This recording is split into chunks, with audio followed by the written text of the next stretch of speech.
Olá pessoal, hoje conversaremos sobre alguns mecanismos que são importantes na nossa escada espiritual, que é o entendimento da projeção, do ataque e de defesa.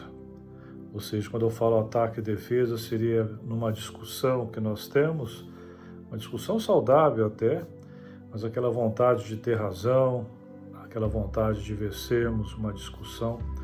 O que está por trás disso? Então é interessante a gente enxergar o que está por trás de toda uma discussão, de um debate e também de nossas projeções. Na infância, nós usamos dois mecanismos de defesa para nos defender, para a nossa sobrevivência, esses mecanismos são a negação e a projeção. E quando a criança, por exemplo, faz algo errado e os pais vêm para cima dela, né, para dar uma dura, entre aspas, né, e querendo checar, a criança, então, ela tem duas saídas. Ela vai falar, não fui eu que fiz isso é a negação. Ou então ela vai falar, foi ele que fez isso, aponta para outra pessoa. Isso chama-se projeção. O problema é que continuamos, né, com essa solução na vida adulta. E outro mecanismo, então, a projeção, explicando de uma maneira mais simples, significa que você tira alguma coisa de dentro de si mesmo e diz que realmente ela não está aí, está fora de você, dentro de uma outra pessoa. A palavra em si, projeção, literalmente significa jogar fora, atirar algo a partir de, ou em direção a alguma outra coisa ou outra pessoa. E isso é o que todos nós fazemos na projeção. Nós tomamos a culpa ou o pecado que acreditamos estar dentro de nós e dizemos, isso não está realmente em mim, está em você. Eu não sou o culpado, você é o culpado. Para o ego, não importa em cima de quem você projeta, contanto que ache alguém para descarregar a sua culpa. A projeção busca fazer com que vejamos os nossos pecados fora de nós, procurando então resolver o problema do lado de fora, de modo que nunca possamos perceber que o problema está dentro da gente. Temos que entender que vivemos em uma unidade, nós somos todos um. O ego não é nada mais do que uma crença. A crença segundo a qual estamos separados, e essa separação é real na cabeça do ego. O ego é o falso ser que aparentemente passou a existir quando nós nos separamos de Deus. Portanto, enquanto acreditamos que a separação é real, o ego continua em cena. Uma vez que acreditamos que não há nenhuma separação entre nós e Deus, ou seja, vivemos em uma unidade, então o ego está terminado. Então, por isso que é interessante e fundamental esse entendimento que nós não estamos separados uns dos outros. Isso veio, inclusive, a física quântica, né, comprovar isso. Teve que vir a física para comprovar o que os ensinamentos espirituais de milênios já estavam dizendo. E o que fazermos, então, com a culpa, esse senso de pecado, em que todo esse terror que sentimos é fazer de conta que não existe. Nós apenas os empurramos para o fundo, fora da consciência, e esse empurrar para baixo é conhecido como repressão ou negação. Apenas negamos a sua existência para nós mesmos. Por exemplo, se estamos com muita preguiça de varrer o chão, varremos a sujeira por debaixo do tapete, então fazemos de conta que não está ali. Ou é como um avestruz, Quando tem medo, apenas enfia a cabeça no buraco para não ter que lidar com o que ameaça tanto e sequer se defrontar com isso. Mas em algum nível, sabemos que a nossa culpa está lá. Uma das melhores descrições que eu conheço desse processo de projeção se encontra exatamente no Antigo Testamento, ou Velho Testamento, no livro do Levítico, onde é dito aos filhos de Israel o que fazer no dia do perdão, ou Yom Kippur. Eles colocavam então a mão sobre o bode e simbolicamente transferia todos os pecados que o povo acumulou durante todo o ano para aquele bode, aquele pobre bode. Eles então chutam o bode sai correndo fora do campo. E esse é um relato perfeito e gráfico do que é exatamente a projeção. E como não poderia deixar de ser, é daí que vem a expressão famosa bode expiatório. Então assim, tomamos os nossos pecados e dizemos que eles não estão em nós, estão em você. O povo judeu, então, eles transferiam o pecado para o bode e o bode saía correndo para levar o pecado embora do povo.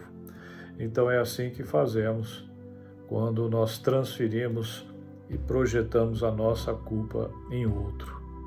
Mas a projeção busca fazer com que vejamos nossos pecados fora de nós, procurando então resolver o problema do lado de fora, de modo que nunca possamos perceber que o problema está dentro da gente. Quando vamos ao ego em busca de ajuda e dizemos, ajude-me a me livrar dessa culpa, o ego diz, está bem, o meio de você se livrar de sua culpa é, em primeiro lugar, reprimi-la, depois projetá-la para outras pessoas. É assim que você se livra da sua culpa. O ego não é nenhum bobo, ele quer que continuemos culpados. E é assim, eu ataco o outro, transferindo minha culpa para o outro. Porém, todo ataque que eu faço contra o outro é contra mim mesmo. Quanto mais nós julgamos os outros, julgamos a nós mesmos. Toda projeção volta para seu lugar de origem. Essa é a função da culpa. Interessante sabermos que a culpa e a responsabilidade são mutuamente excludentes. A culpa se agarra à ferida e por isso nos impede de curá-la. A responsabilidade é o primeiro passo do processo de cura. A responsabilidade ela não vem do ego. A culpa ela vem do ego.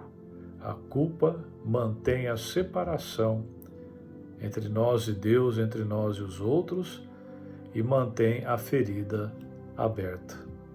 Temos que assumir a responsabilidade pelo ataque aos outros. Temos que tomar consciência de nossas projeções quando elas acontecem. Esse é o grande remédio. A responsabilidade de curar as nossas feridas, de conhecer e percebermos que o problema está dentro de nós.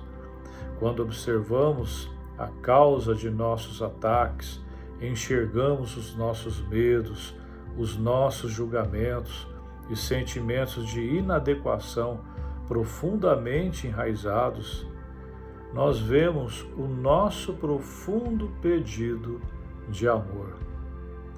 Toda a nossa mágoa e ódio é um pedido de amor. Quando ofendemos o outro, ou seja, quando atacamos o outro, é porque isso está vindo de um lugar onde não nos sentimos amados. Reconhecer isso é um clamor pela graça. E como funciona então esse sistema de ataque e defesa? Em primeiro lugar, o seu ataque a mim vai reforçar toda a culpa que eu já sinto. Em segundo lugar, vai reforçar a culpa que você já sente, porque você não me estaria atacando se você mesmo já não fosse culpado. O seu ataque a mim vai reforçar a sua própria culpa. Nessa situação, eu não vou apenas sentar aqui e receber o seu ataque sem me mexer. Tem alguns truques. Eu farei uma dessas duas coisas quando sou atacado, né? Ambas são a mesma coisa, e é muito comum, e vocês devem conhecer essa atitude que é em todos, quase que é como se fosse um reflexo de defesa. Então, quando a pessoa é atacada, por exemplo, a primeira coisa que ela pode fazer é ir para um canto e chorar e pedir para você ver como você a tratou mal, como me trouxe todo esse sofrimento, para que você veja como me sinto miserável e se sinto responsável por isso. Então, a pessoa vai no canto, chora, né? Faz todo aquele show, né?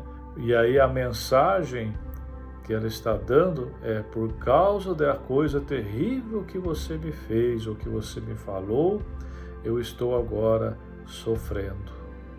Essa é a maneira de dizer que você deve se sentir arrasado e culpado por causa de que você me fez.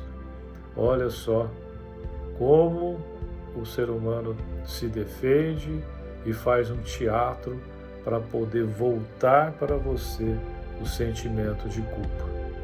E a outra forma de fazer a mesma coisa é atacar de volta diretamente. Eu vou apenas xingar você com todos os nomes feios que conheço e dizer: o que você pensa que é me chamando de tudo isso? Você é que realmente é uma pessoa assim? E aí blá blá blá, já sabe o filme. Então essas duas formas de defesa da minha parte, se eu faço essa defesa com o outro, são realmente maneiras de fazer você se sentir culpado pelo que fez comigo. O próprio fato de eu estar fazendo isso com você constitui um ataque pelo qual eu vou me sentir também culpado. O próprio fato de eu estar impondo culpa em você, que já se sente culpado, vai reforçar a minha culpa. Assim, o que acontece quando a sua culpa se encontra com a minha é que reforçamos em cada um de nós, e desse modo ficamos ambos ainda mais condenados a essa prisão de culpa na qual vivemos. Na primeira carta de João, no Novo Testamento, que diz: o amor perfeito exclui o medo. O que isso significa não é apenas que o amor perfeito exclui o medo, mas também exclui o pecado, a culpa e todas as formas de sofrimento e raiva. Não há nenhuma maneira de alguém estar repleto de amor de Deus e identificado com isso e ter medo, raiva, culpa ou buscar ferir outra pessoa. É absolutamente impossível que alguém sinta o amor de Deus e procure ferir um outro. Você simplesmente não pode fazer isso, não tem como fazer isso. Qual então a saída? Há apenas dois julgamentos que podemos fazer sobre qualquer pessoa ou qualquer coisa nesse mundo. Ou ela é uma expressão de amor, ou é um pedido de amor. Então, quando você olha para a pessoa, você enxerga que ou essa pessoa ela está sendo uma expressão de amor, ou ela está pedindo amor. Não tem uma outra alternativa. Então esse é o olhar espiritual que devemos ter para solucionar todas essas questões.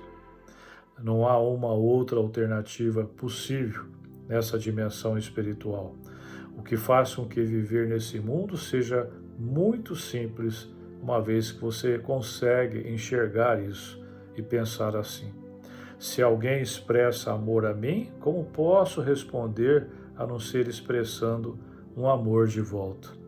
Se meu irmão ou irmã está pedindo amor, como posso reagir a não ser dando esse amor? Se alguém está me ofendendo, o que tenho que fazer é entender porque aquilo é um pedido de amor. A pessoa que não está bem consigo mesma, ela sai arranhando os outros. Na verdade, ela está pedindo socorro. No fundo, ela está pedindo para ser amada. Ela está pedindo amor. Se você pode ver que tudo ou é uma expressão de amor, ou é um pedido de amor, nesse caso você sempre reagirá da mesma forma, com amor. Perdoar é ser capaz de olhar para o que está além da escuridão do seu ataque, vendo, em vez disso, como um pedido de luz, um pedido de amor. Essa é a visão de Cristo. Cristo sempre vai enxergar o amor, mesmo em quem está nos ofendendo. Essa é a visão espiritual que temos que ter. Então aprendemos a enxergar a face de Cristo em todos. A face de Cristo é a face da inocência que veremos em todas as pessoas do mundo. Nesse momento nós atingimos a visão de Cristo. Cristo é o verdadeiro ser e está também dentro de nós. Assim, como olhamos as outras pessoas nas nossas vidas, estamos olhando para nós mesmos. Assim sendo, as pessoas que são as mais difíceis e as mais problemáticas são as maiores dádivas para nós, porque se pudermos curar os nossos relacionamentos com elas, o que estamos realmente fazendo é curando o nosso relacionamento com Deus.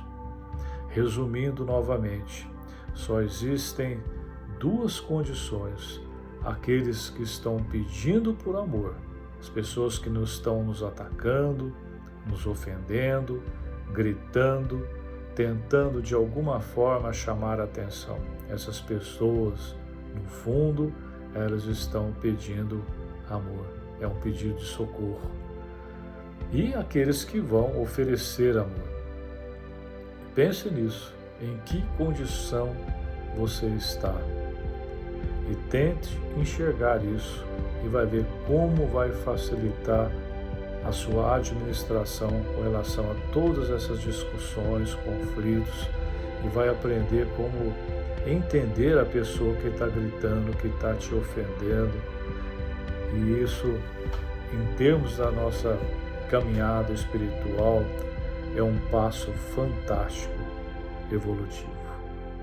Que Deus abençoe com a graça desse entendimento. Um grande abraço no coração.